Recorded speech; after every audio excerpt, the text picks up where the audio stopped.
Psychiatric treatment অর্থাৎ psychiatric medicine কেন সেরা, সাইকোথেরাপি বা কাউন্সেলিংয়ের চেয়ে, সে বিষয়ে নিয়ে কথা বলবো। আমি একজন কাউন্সেলিং সাইকোলজিস্ট আসাদুজ্জামান রাজু।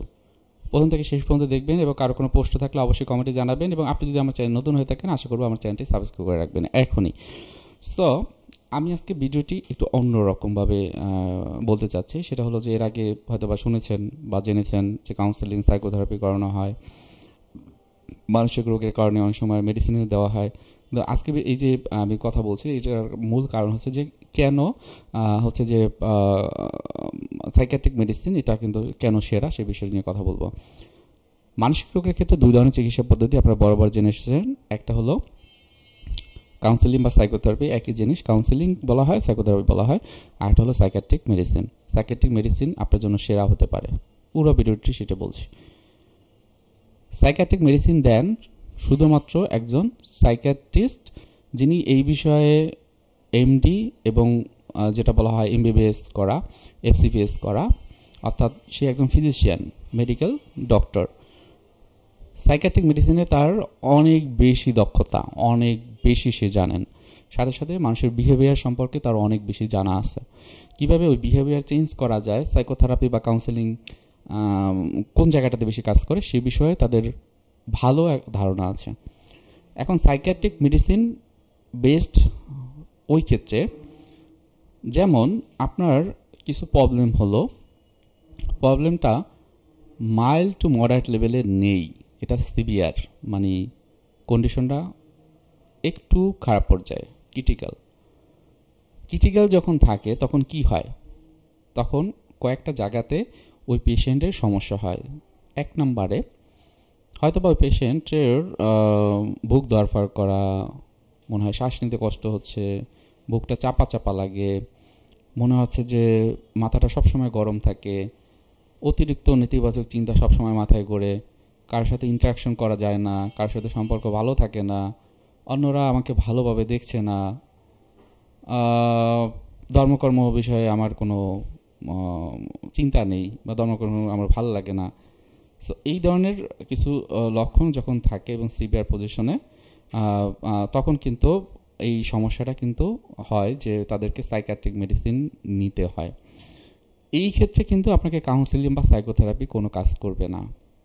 আরেকটু যদি বলি উদাহরণ দিয়ে, অনেক বেশি এগ্রেসিভনেস, ভাঙচুর করে, কারো কথা শোনে না, দিনের পর দিন কোনো কাজ করে না, রাতে ঘুমায় না, সে হয়তো খুব বেশি অ্যাডিকশন কাজ করে, হয়তো বা মোবাইলের প্রতি খুব বেশি অ্যাডিকশন কাজ করে, মোবাইলটা না পেলে তার মাথা নষ্ট থাকে, সে বিভিন্ন রকমের যে অ্যাডিকশনের যে পার্টিকেলগুলো, হয়তো বা সে মারিজুয়ানা নেয়, গাঁজা নেয়, অথবা তার সিগারেট অনেক বেশি খায়, বা হিরোইন বেশি, হিরোইনের প্রতি একটা টান, বা অন্যান্য যেগুলো নিয়ে আর কি খুব বেশি তার ভিতরে সমস্যা হয়, সেখান থেকে বের হতে পারছে না, সেক্ষেত্রে সাইকিয়াট্রিক ট্রিটমেন্ট অবশ্যই দরকার।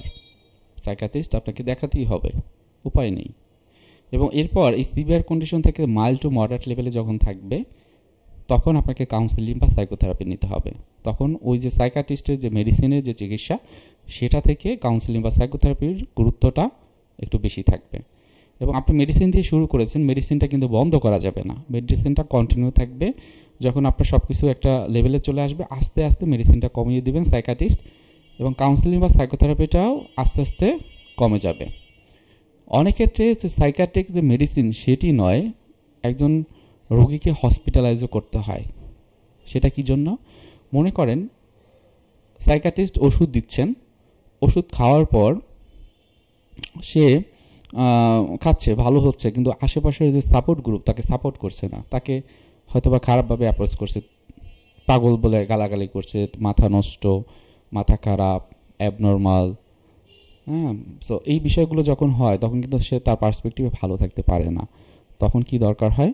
তখন তাকে হসপিটালে রাখতে হয়। কারণ এই সময়ের ক্ষেত্রে বা এই ধরনের যখন কারো ভিতরে হয়, সে এতটা এগ্রেসিভ হয়, হয়তো অনেক সময় অনেকে হার্ম করে ফেলে, ক্ষতি করে ফেলে, বা এমন হয় যে উনি হচ্ছে যে অন্যকে এমন কোনো কথা বলে যেটা হলো পুরো পরিবারের জন্য একটা হ্যাসেল তৈরি হয়, কঠিন একটা অবস্থা তৈরি হয়, এবং সে বিপদ অন্যরা ভাবে এই যে আমার এই যে লোকটি এর জন্য আমরা বিপদে পড়ব, সে হয়তো বা নিজেকে হার্ম করতে চায়, সুইসাইড করে ফেলবে যে কোনো সময়, এরকম হতে পারে। সো এটা এই ক্ষেত্রে কি হয়, হয়তো ওই যে সাইকিয়াট্রিস্ট বলবে যে আচ্ছা ঠিক আছে হসপিটালে ভর্তি করে এই ধরনের চিকিৎসা নিতে হবে। আবার আরেক ধরনের থাকে, যেমন হচ্ছে যে বাসাতে গেলে সে ওষুধ ঠিকমতো খায় না, অন্যরাও খাওয়াতে পারে না। আবার দেখা যায় যে বাসাতে গেলেই দেখা যায় যে একটা সমস্যা হয়েই, সো এই ক্ষেত্রে তাকে হসপিটালে রেখে চিকিৎসাটি দিতে হয়। সেক্ষেত্রে কোনো কাউন্সিলিং সাইকোলজিস্ট, সাইকোথেরাপিস্ট বা হচ্ছে যে যে সাইকিয়াট্রিস্ট, তাদের থেকে হসপিটালে রাখা সবচেয়ে ভালো। এবং যখন হসপিটালে থাকবে ওই যে সাইকিয়াট্রিস্ট একজন থাকবে, সে তাকে নিয়মিত অবজারভেশনে রাখবে, তাকে ওষুধের চিকিৎসাটি দেবে এবং ওষুধ চিকিৎসার সাথে সাথে যেটা দরকার হবে কাউন্সিলিং বা সাইকোথেরাপি, যেটা ওই যে কাউন্সিলররা থাকে প্রতি সপ্তাহে হয়তো বা যে হসপিটালে আছে 1টা বা 2টো করে সেশন নিবে, এবং সেশন নেওয়ার পরে হয়তো বা 15 দিন, 1 মাস বা আরও বেশি বা এর থেকে অনেক কম, 7 দিন বা 7 দিনের কমও লাগতে পারে, এরপর সে আস্তে আস্তে দেখা যাবে ভালো হয়ে যাবে। সো এটাই হলো একজন সাইকিয়াট্রিস্টের যে বিষয়, যে মেডিসিনের যে চিকিৎসা দেয় সে এভাবেই দিয়ে থাকে, এবং সাইকিয়াট্রিক মেডিসিন অবশ্যই দরকার এই সব ক্ষেত্রে।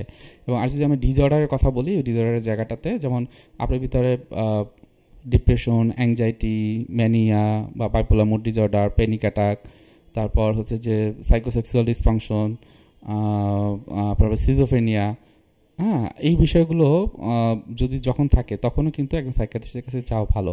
তবে একটু ক্লাস্টার করতে পারি, যেমন আপনার ভিতরে যদি বাইপোলার মুড ডিসঅর্ডার বা সিজোফ্রেনিয়া থাকে, সেক্ষেত্রে অবশ্যই একজন সাইকিয়াট্রিস্টের কাছে যাবেন, প্রথম এবং ইম্পর্টেন্ট গুরুত্ব।